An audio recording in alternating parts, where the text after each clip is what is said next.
প্রতিবেলা ২০-২২ KG গরুর গোশত দিতে হয় একটা বাঘকে। ২০-২২ কেজি গরুর গোশত, হেতে কোনো ডাইলও লয় না, সবজিও লয় না, আমি দিয়া স্যার কথা বলেন না কেন? বাঘেরে আমনে ডাইলও দিল হইতো না, হেতে কি লইতো না, হেতে বলে আমি প্রতি লোকমা গোস্ত দিয়ে খাই। শনিবারেও গোস্ত, রবিবারেও গোস্ত, সোমবারেও, মঙ্গলবারেও, বুধবারেও, বৃহস্পতিবারেও, শুক্রবারেও ২০ থেকে ২২ কেজি খায়। বলেন তাহলে সে দুনিয়া কি পরিমাণ ভোগ করছে, আমি আপনি কি ভোগ করছি? বলো না ভাইয়া, দুনিয়া কি বেশি ভোগ করলা? কি দুনিয়া পাই আখেরাত ছেড়ে দিলা? আরে বন্ধু বলো না, অতিরিক্ত কি পেয়ে গেলা দুনিয়া, যেটার জন্য পরকাল ছেড়ে দিলা, আল্লাহর কোরআন ছেড়ে দিলা, নামাজ ছেড়ে দিলা? বাপ, অতিরিক্ত কি পেয়ে গেলেন? কেন গুনায় ডুবে গেলেন? জওয়ান ভাইয়া কেন ডুবে গেলেন? বুড়া বাপ এখনো কেন বিড়ি সিগারেট ছাড়তে পারলেন না? বয়স্ক মুরব্বী চা দোকানের আড্ডা, টেলিভিশনের নাচ গান কেন ছাড়তে পারলেন না? সুদের টাকা এখনো খাচ্ছেন, ঘুষের টাকা, কিস্তির টাকা এখনো নিচ্ছেন। আপনি মরতেন না চাচা? আপনি কবরে যাইতেন না? আপনার আখেরাত নাই? আপনি আজীবন তাহলে অনন্তকাল এই জিফুত লইয়েই থাকবেন, আপনি মরতেন না? আপনি মরার পরেও সন্তানদের চাহিদা থেকে যাবে। কক্সবাজারের পরে একটা সাফারি পার্ক আছে, দুলা হাজারা সাফারি পার্ক, কক্সবাজারের ওইদিকে। আমি এটা একবার দেখতে গেছিলাম। ওইদিকে চিড়িয়াখানা, বিশাল বড় চিড়িয়াখানা। চিড়িয়াখানা যে এমনি ছোট না, মানে বিরাট বড়। তো ওইখানে বাঘ দেখছি আমি দুপুরবেলা। তো বাঘের খাঁচায় গোস্ত দিছে, খাবার, দুপুরের খাবার। তা আমি বেটারে কইলাম, ভাই কুদ্দুর দিছেন গোস্ত? এই গরুর গোস্ত এদের দিলেন বস্তার থেকে। তো বেটায় আমারে কইতেছে, হুজুর চিড়িয়াখানার ভাগ তো জঙ্গলের চাহিদা মতো দেওয়া যায় না এখানে, যেহেতু এটা সীমাবদ্ধ, সীমিত। জঙ্গলে যে পরিমাণ খায় এটা তো আর এখানে হয় না। আমি আচ্ছা বুঝছি, চাহিদা মতো নাও, কম চাহিদাই কদ্দুর দিছে না এনে। কয় হুজুর প্রতিবেলা ২০-২২ কেজি গরুর গোস্ত দিতে হয় একটা বাঘকে। ২০-২২ কেজি গরুর গোস্ত, হেতে কোনো ডাইলও লয় না, সবজিও লয় না, আমি দিয়া স্যার কথা বলেন না কেন?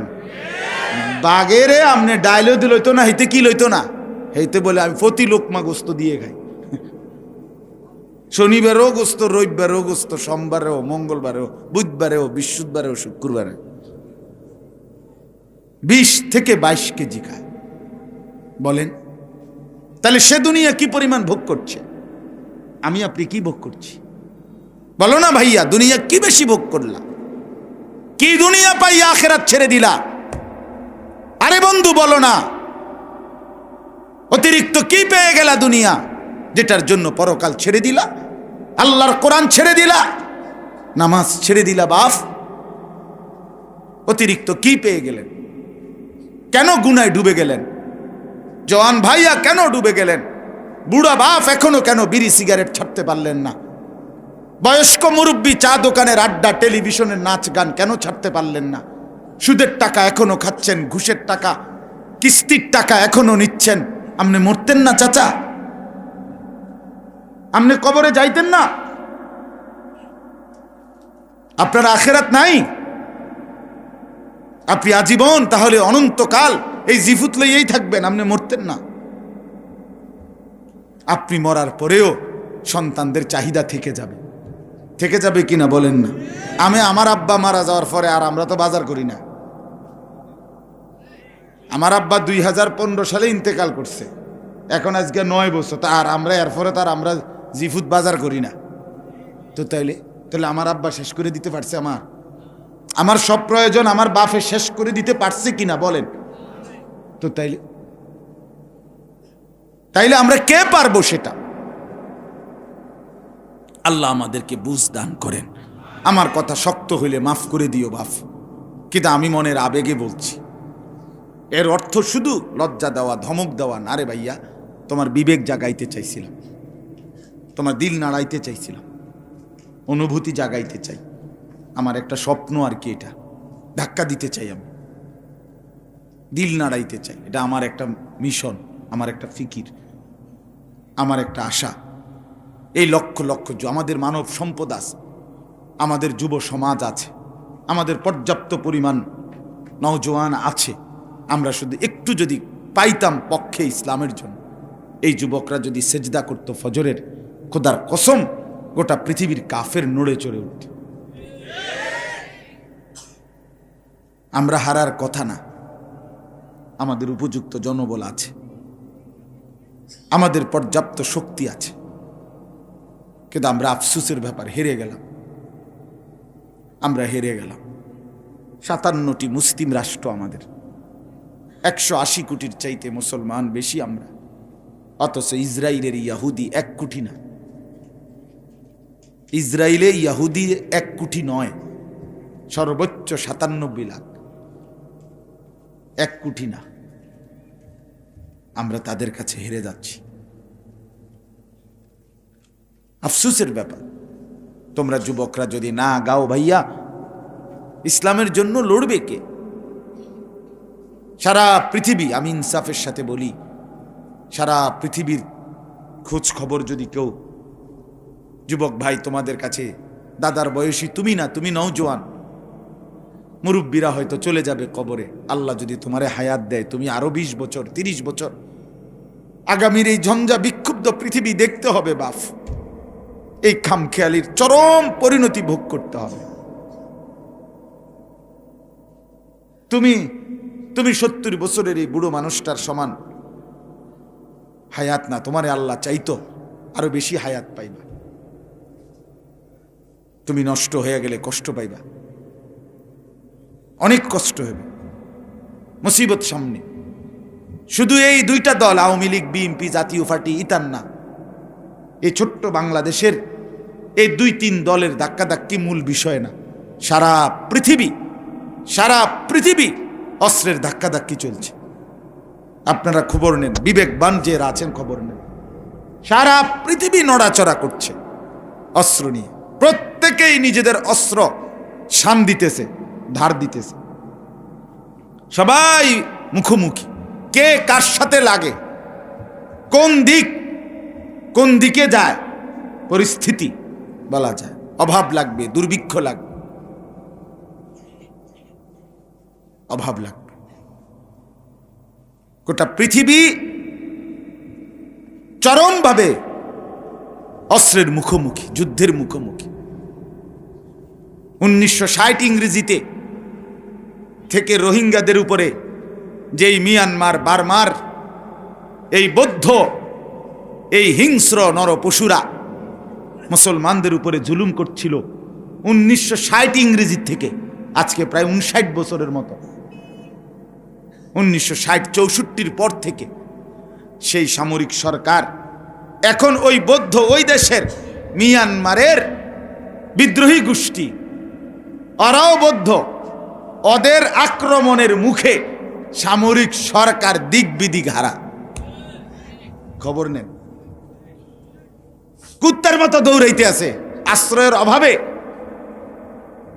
জান নিয়া বাংলাদেশের সীমানায় আত্মা দূরে কান্দে আশ্রয়ের আশায়। যারা লক্ষ লক্ষ মুসলমানকে বাড়ি হারা করছিল, বাস্তু হারা করেছিল। আমি হুজুর এমন লোকও দেখছি, ওই সময় যে টাকা নিয়ে গেছিলাম না 2017 সালে টেকনাফ সীমান্তে, না আমরা সারা দেশ থেকেই তো সবাই দফায় দফায় টাকা নিছে, রোহিঙ্গা করে টাকা দিয়ে আসছিল না। আমিও গেছি 2 বার। এক লোক আমারে বলছিল, ওই রোহিঙ্গা লোক, হুজুর আমি 1500 লোক, 1500 মানুষকেও আমি একসাথে এক বেলা আমার বাড়িতে মেহমানদারি করাইছি। আমি সেই মানুষটা একটা রুটির জন্য কুকুরের মতো দৌড়াইতেছি। বাচ্চাদের কারণে, আমাদেরই বাচ্চা এগুলো, রোহিঙ্গা বাচ্চারা কাইরা নেগা, আমি একটা রুটি লইতে পারি না মানুষের থেকে। ওই যে ত্রাণ দিতেছে যারা, তাদের থেকে আমি বয়সের কারণে দৌড়াইতে পারি না হুজুর, একটা রুটিও লইতে পারি না। আমি 1500 মানুষ খানা খাওয়াইছি এক লোক আমারে বলছে, হুজুর আমি জীবনে কোনোদিন 3000 টাকার কমে কোনোদিন লুঙ্গি পরি নাই, সেই আমার পরনের একটা বস্ত্র নাই। আমার বন্ধু, এখানে শেষ কথা না বন্ধু। আল্লাহ তাআলা যদি সুস্থ স্বাভাবিক নিরাপত্তা না দেয় বন্ধু, মুশকিল হবে। এই মোবাইল টিপা শেষ কথা না, এই বেনামাজি জিন্দিগি শেষ কথা না, এই হাসি ঠাট্টা, এই মস্কারি, এই দুষ্টামি, এই বান্দ্রামি, এই জেনা ব্যভিচারের এই আড্ডা, এই নারীকে নিয়ে সারাক্ষণ ভাবনা, আমার বন্ধু এটা শেষ না। তোমাকে আরো বাঁচতে হবে, আরো আগাইতে হবে। অতএব অনেক ছেলে বসছ, আলহামদুলিল্লাহ, আমি খুশি হলাম। সবাই মনোযোগ দিয়েই বসছো ভাই, মুরব্বীরাও বসছেন, নওজোয়ান অনেক বসছেন। সবার কাছে অনুরোধ, বাপ প্রত্যেকেই ইসলামই আমাদের ঠিকানা, আমাদের কোরআনই আমাদের নিরাপত্তা, আমাদের আল্লাহই আমাদের নিরাপত্তা। আমরা এদিক সেদিক গিয়ে শেষ পর্যন্ত লাভ হবে না। আমরা চেহারায় সুরতে, এই যে ছেলেরা ভাই, তোমরা যারা চেহারা বদলে ফেলছো, তোমরা যারা চুল মুশরিকের মতো, এই যে তোমাদের বড় বড় চুল, এগুলো মুসলমানের চুল না বাপ, এগুলা বেঈমানের চুল, মুশরিকের চুল, ইয়াহুদির চুল, খ্রিস্টানের চুল, এগুলা সমস্ত নাস্তিক মুরতাদের চুল হইতে পারে। এটা কোনো মুমিনের চুল না, মুসলমানের চুল না। তোমার বাপের চুল কিনা তুমি বলো, একটা ছেলে দাঁড়ায় বলো, বেটা রাখ, ইসলাম রাখলাম আমি, তোর বাপের চুল এরকম ছিল কিনা বল বেটা, তোর দাদার চুল ছিল কিনা এরকম বেটা, তোর বংশের কোনো মানুষের চুল ছিল কিনা এরকম বেটা। তাইলে তুই তো তোর বংশ ভুলে গেলি, তোর বাপ ভুলে গেলি, দাদা ভুলে গেলি। শেকড় যে ভুলে যায়, শেকড় গোড়া, শেকড় যে ভুলে যায় সে সুস্থ স্বাভাবিক মানুষ না। শেকড় ভুলতে নাই, অস্তিত্ব ভুলতে নাই, শেকড় ভুলতে নাই। আর আমরা তো ইসলামের ভাষায়, কোরআন সুন্নাহর ভাষায় বলি, আমাদের বুজুর্গরা মুহাদ্দিসিনে কেরাম বলছে, আল ইসনাদু মিনাদ দ্বীন। এই যে শেকড়, সনদ, ধারাবাহিকতা, এখান থেকে রাসূলুল্লাহ সাল্লাল্লাহু আলাইহি ওয়াসাল্লাম পর্যন্ত আমাদের 22 সিরিয়াল সনদ আছে। এই সনদ, এটা দ্বীনের অংশ। এটা যদি না থাকে তাহলে গোটা ইসলাম একেবারে এলোমেলো হয়ে যাবে। লাউলাল ইসনাদ লাকালা মান শাআ মা শাআ। এই জন্য প্রিয় ভাই, আমি বলতে চাচ্ছি যে কথাটা পরিবর্তন করে লাভ হবে না। এই যে তোমরা, আমরা যারা বাবার, আপনারা আপনাদের ছেলেকে বলেন, মেয়েকে বলেন, চেহারায় সুরতে চলনে বলনে একটা সেজদা দেয় না, চেহারা সুরত বদলায় ফেলছে বিজাতীয় কাফেরদের মতো। কিন্তু সবচেয়ে বড় কথা হইল, মুসিবতের কথা হইল, এই আকৃতি, চেহারা, চলন বলন, স্টাইল, কথাবার্তার ঢং ঢং বদলাইবার পরেও ধর্মের পরিচয় কিন্তু তুমি আড়াল করতে পারতা না। তোমার ভোটার আইডি কার্ডে, পাসপোর্টে, জন্ম নিবন্ধন সনদে, সব জায়গায় ধর্মের পাশে ইসলাম লেখা আছে। আর সেটা অনলাইনে আছে, সারা পৃথিবীর অ্যাপসে ঘুরে। এটা ইউরোপের কাছে, দুশ্মনের কাছে, লা ইলাহা ইল্লা আনতা সুবহানাকা ইন্নী কুনতু মিনাজ জালিমিন।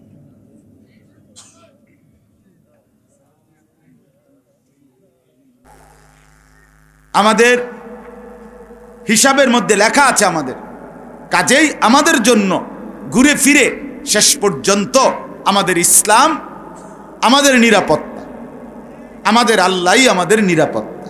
হুয়া মাওলানা, হুয়া মাওলানা। কোরআনে আল্লাহ বলছে, কুল্লা ইউসিবানা ইল্লা মা কাতাবাল্লাহু লানা। হে নবী, আপনি বলে দেন, আমাদের কোনো মুসিবত হবে না, হবে অতটুকুই যেটুকু আমাদের আল্লাহ আমাদের জন্য তাকদীরে লিখে রাখছেন, লিখে রাখছেন। হুয়া মাওলানা, আল্লাহ তাআলা বলছে তিনি আমাদের অভিভাবক। ওয়া আলাল্লাহি ফালিয়াতাওয়াক্কালিল মুমিনুন। আর মুমিনদের উচিত আল্লাহর উপরেই ভরসা করা। তাহলে আমরা তাকদীরের লেখন কি খণ্ডন করতে পারবো? আমাদের ফয়সালা, আল্লাহর ফয়সালা আমাদের জন্য আছে। কাজে আল্লাহর কাছে ফিরে আসা, এটাই আমাদের জন্য নিরাপদ, এটাই আমাদের জন্য উচিত, এটাই আমাদের জন্য বুদ্ধিমত্তার কাজ। আমরা এদিক সেদিক গিয়ে কখনো হিন্দুর মতো, কখনো বৌদ্ধের মতো, কখনো ওই ভাই তোমরা এনে দাঁড়াইছো কেন, বসো ভাই, বসো বসো, শেষ আর অল্প কতক্ষণ, এই 15-20 মিনিট সময় আছে আর। এরপরে কারো মতো সাইজা নিজেকে কাফের মুশরিকের দৃষ্টি থেকে বাঁচাইবার সুযোগ নেই, সুযোগ নেই। আমি এটা সবসময় বলি, প্রতিদিন বলি। আজকে ফিলিস্তিনের মজলুম মুসলমানদেরকে যে ইসরায়েলের ইহুদি বেঈমানরা মারছে, এখানে শুধু হুজুরদেরকে মারে না, সবাইরই। কথা বলেন না কেন? রোহিঙ্গা যে মারছে, রোহিঙ্গা মুসলমানদেরকে যে এই পাশে পাঠায় দিছে, 10 লক্ষের চাইতে বেশি মুসলমান, এরা তো সব হুজুর, ঠিক না? তো তাইলে পরিচয় আড়াল করা যাবে না, পরিচয় আড়াল করার সুযোগ নাই ভাইয়া। অতএব আমরা ইসলামের মধ্যে ফিরে আসা, এটাই আমাদের জন্য উচিত। কোরআনুল কারীম আল্লাহ বলছে, আতুবু ইলাল্লাহি জামিআন আইয়ুহাল মুমিনুন লাআল্লাকুম তুফলিহুন। হে মুমিন, তোমরা সকলেই আল্লাহর দিকেই তওবা করে ফিরে আসো, তাহলেই তোমরা সফল হবে। অতএব আজকে মূল বক্তব্য আমার এটা, গুনাহ ছেড়ে দেন, আল্লাহর নাফরমানি ছেড়ে দেন। যুবক ভাই তোমরাও ছেড়ে দাও, বাবা চাচা মুরব্বী আপনারাও ছেড়ে দেন, আমিও ছেড়ে দিই। পর্দার আড়ালের মা বোন যারা শুনতেছেন, আপনাদেরকেও বলি, গুনাহ ছেড়ে দেন। এক মুমিনের প্রথম কর্তব্য তারকুল মুনকারাত, এরপরের কর্তব্য ফিআলুল খায়রাত। একজন মুসলমান পরিচয়ধারী, একজন নিজেকে যদি মুমিন পরিচয় দেয়, মুসলমান বলে, তার প্রথম ডিউটি গুনাহ বর্জন, দ্বিতীয় ডিউটি আদেশ পালন। আগে কি? গুনাহ বর্জন, এরপরে কি? আদেশ পালন। যে গুনাহ বর্জন করে, আল্লাহর দয়ায় সে আদেশ অটোমেটিক পালন করে। গুনাহ থেকে যখন মুক্ত থাকে, আদেশ পালন করতে তখন সে এমনিতেই স্বাভাবিক স্বাচ্ছন্দ্য বোধ করে। কথা বোঝেন না? হ্যাঁ, যে অন্যায়, অশ্লীলতা, বেহায়াপনা, দুর্নীতি, মিথ্যা, চুরি, ডাকাতি থেকে বাঁচে, সে আল্লাহর ইবাদত, বন্দেগী, হালাল উপার্জন, আল্লাহর জিকির, তাসবিহ, এটা এমনিতেই করতে থাকে। এজন্য মুমিনের প্রথম ডিউটি, ইমানদারের মূল কাজ গুনাহ বর্জন, গুনাহ বর্জন। কোরআনুল কারীমে আল্লাহ বলছেন, ওয়াদারু যাহিরাল ইসমি ওয়া বাতিনা। আমার বান্দা, প্রকাশ্য গুনাহ ছেড়ে দাও, গোপন গুনাহও ছেড়ে দাও। আল্লাহ তাআলা বলেন, ওয়ালা তাকরাবুল ফাওয়াহিশা মা যাহারা মিনহা ওয়া মা বাতান। আল্লাহ বলে, বান্দা, অশ্লীলতা, বেহায়াপনা, অসভ্যতার কাছেও যেও না। মা যাহারা মিনহা ওয়া মা বাতান, যেটা প্রকাশ্য গুনাহ, অশ্লীলতা, সেটার কাছেও যেও না। যেটা গোপন, এটার কাছেও যেও। অশ্লীলতা, ফাহিশা বলা হয়, প্রথম অশ্লীলতা বলে নারীকে কেন্দ্র করে যত গুনাহ, নারীর নাচ, নারীর ছবি, জিনা, ব্যভিচার, জিনা ব্যভিচারের দৃশ্য, অবৈধ প্রেম, হারাম সম্পর্ক, নাচ গান, এই জাতীয়, এক কথায় নারীকে কেন্দ্র করে যত গুনাহ হয়, সবটাকে ফাহিশা বলে, অশ্লীলতা বলে। আল্লাহ তাআলা বলেন, এটার কাছেও যেও। ওয়ালা তাকরাবুজ জিনা, আল্লাহ বলেন, জিনা ব্যভিচারের কাছেও যেও না। ইন্নাহু কানা ফাহিশা, নিশ্চয়ই এটা অশ্লীলতা। ওয়াসাআ সাবিলা, এটা বড় মন্দ পথ, এটা বড় ভুল পথ। যুবক, ভুল পথে যাচ্ছ, ভুল পথ। আল্লাহ বলছেন, ওয়াসাআ সাবিলা, এই নারীর ছবি, নাচ গান, এই অবৈধ প্রেম, ভালোবাসা, সারাদিন নারীকে কেন্দ্র করে কল্পনা জল্পনা, আর এই মোবাইল চালানোর উদ্দেশ্য শুধু এটাই, তাহলে তুমি বড় ভুল পথে যাচ্ছ। আল্লাহ বলছেন, আল্লাহ তাআলা বলেছেন, নবী সাল্লাল্লাহু আলাইহি ওয়াসাল্লাম বলেন, ইত্তাকিল মাহারিম তাকুন আবাদান নাস। আমার উম্মত সমস্ত হারাম, নিষিদ্ধ বস্তু থেকে বেঁচে থাকো, তাহলে তুমিই হবে সবচেয়ে বড় ইবাদত গুজার, আল্লাহওয়ালা। নবীজি সাল্লাল্লাহু আলাইহি সাল্লাম বলেন, আমার এই কথাগুলো এই তর্জমার জন্য দরকার, এই জন্য কইতেছি। এরপরে শুধু আমি তর্জমাটা কমু, শেষ কথা। আল্লাহ নবী সাল্লাল্লাহু আলাইহি ওয়াসাল্লাম বলেন, ইত্তাকিল্লাহা হাইসুমা কুনতা। নবীজি বলেন, উম্মত, যখন তুমি যেখানেই থাকো, আল্লাহকে ভয় করো, গুনাহ বর্জন করো। নবীজি বলেন, ইন্না দুনিয়া হুলওয়াতুন খাদিরা, নিশ্চয়ই দুনিয়া বড় মিষ্টি, বড় সবুজ, বড় সুন্দর করে আল্লাহ সাজিয়েছেন। ওয়া ইন্নাল্লাহা মুস্তাখলিফুকুম ফিহা, আর নিশ্চয়ই আল্লাহ তোমাদেরকে এই পৃথিবীতে থাকতে দিয়েছেন। ফায়ানজুরা কাইফা তা'মালুন, অতঃপর দেখতে চাচ্ছেন তোমাদের কার আমল কতটা সুন্দর, কি করছো আমল। ফাত্তাকুদ দুনিয়া, অতএব আমার উম্মত নবীজি বলেন দুনিয়ার লোভ থেকে বেঁচে থাকো। ওয়াত্তাকুন নিসা, এবং নারীর লোভ থেকে বেঁচে থাকো।